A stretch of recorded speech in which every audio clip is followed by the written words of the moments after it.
I want to get into talking about something that we talked about as we were all preparing to come here today, and it's the burden that may become heavy when you're the only one.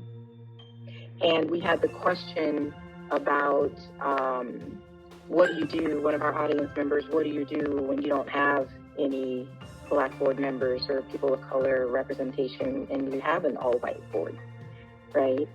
Or a predominantly male or all-male board, as we found in California that changed the law. And one of the things that was said in preparing was we get tired being the only one that everybody goes to. I don't want to be the only one. I'm looking at some of the quotes that I noted. And so my question is there a burden of responsibility for being the only one? And is there explicit or implicit pressure to check your Blackness at the door when you come into the boardroom? I have been the first, I have been the only throughout much of my career. And there is both a responsibility and burden, I think, embedded in the opportunity. I think there's an obligation once you have a seat at the table to make sure that there will be opportunities for others to follow. And so navigating that becomes sometimes a little challenging. I will be, as they say, let me just get real. The feeling that you are only there because you are the diverse candidate can be a little overwhelming because it suggests that you're there for some reason other than your ability to contribute intellectually or based on your experience. And in fairness, in some instances, that is true because there is a fear. There's a fear of the unknown. And if you haven't been a part of certain circles, or if your academic credentials don't include, certain whatever, you are frequently excluded from consideration. And so that is a heavy burden to have once you are there. And the opportunity to network with others who are like-minded becomes even more critical, I think. And the willingness, again, to lean in and to be a part of a conversation and to look for allies, because there are people who don't look like you, who don't have the same experience, who are just as interested in making sure that the organizations where they engage and the businesses where they conduct business, that they reflect, again, the communities where they conduct that business. So I'm always looking for allies. And I am ever focused on this notion of the sense of belonging. I want to know that not only am I making a contribution, but I am a part of the organization. So I just noticed somebody referenced one of my favorite terms, and that is the culture. The culture of an organization, in many instances, will determine its success.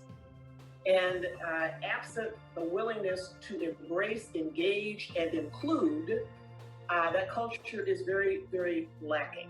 That transformation away from white supremacy will take way beyond our lifetime. At least that's the way I'm certainly viewing it at the moment. But what I think is going to be critical is the education and awareness and the actions that are taken to get more people in the room and get more people in the conversation. And that's where we're going to be able to really be able to make the change. And I think even if you can't, I have not been as fortunate as Hilliard to be able to get another person of color on my board. But I do think that it's about getting the allies and the people that are on your board to really be able to see the need for that change. And to what Hilliard just said, it's not going to be just us. Black people only represent 13% of the U.S. population. And so we're not going to be able to do this by ourselves. We're going to need a tremendous amount of allies and support. And I think that is going to come through education and awareness. But in the interview process, I was very clear about saying, is this what I want to be a part of? And I do view board and board service as what I can offer you, but then also what are you offering me? And so when I look at what you're offering me as a board, that culture becomes a very, very critical piece. And so the assessment during the interview process was very critical. and then actually gauging once I sat on that board and I asked that first question around what is your diversity, and there was absolute silence. But then after that, the chair of our board, we're at dinner, and then he starts explaining his own story to me. And then the conversation starts happening around the entire board table about, how they were feeling on different issues. And so that became interesting. And then that led to, immediate allies in a great space, in that space. And so it came to a point where I wasn't the only one asking these questions anymore. My fellow board members were asking the questions. And so that was very helpful in terms of the action and the pointed action that you need to have. And so I do encourage you all to the extent that, you're on board, you want to have this conversation. It's really important to gauge the environment, but then, get the allies, as Rose has been saying over and over again. And it could be in a side conversation, over dinner, over lunch. I have two of the women on the board. Once George Floyd was killed, one called me directly and said, I need to know. She said, I suffer from white privilege. I admit it. She's from Minnesota. And she says, I need to know how I should be thinking about this. Give me some thoughts based on where you sit. And to answer your question, TaMiya, is it tiring? Absolutely. I've had many conversations, but I actually view it too as a huge privilege, and to be able to respond to that. And I fully agree with what Rose said about getting to that table and having some people look at you and thinking, oh, you're only here for this, when you can contribute others. And as I may have said to you in other conversations as well, just to round this out, but as you can tell from my funny accent, I'm actually from Jamaica. And I think the privilege of growing up, at least until I was close to 12 years old, in a predominantly Black country where a sense of inferiority was not an option, because we were the majority. I bring that to every table. I bring it to the table in Korea. I am often the only Black person at the table in Korea or at the hotel in Korea.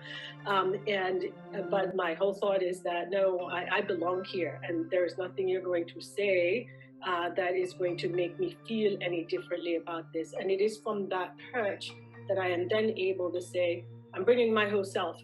You can take it or you can leave it.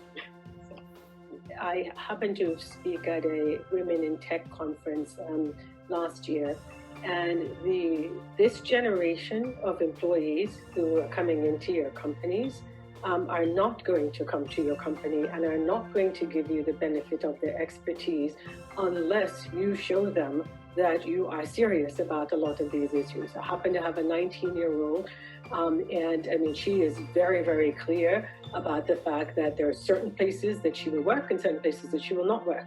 You see it coming out a lot in the media these days. And many of the women approached me after I gave a keynote speech at that conference and basically said, well, how do I make sure that I can still go work for XYZ company with my hair looking this way, or if I have this attitude? And so as we talked it through, many of them said, you know what, if they don't accept me, I'm just going to stand up my own company. And that's what we're seeing, a lot of entrepreneurship, because people are saying either you have that culture, because this millennial and Gen Z group, they're all about the culture. And if your culture doesn't fit them, they are not working for you. I think it's been well documented, Janice, that we are actually seeing a departure. Yes. A huge percentage of Black and other minority executives have said, I'm done. I have had this conversation. I have done what I could do. I do not feel that it's resonated, and either I'm going to go start my own business, or I'm just going to find something else to do, which is unfortunate.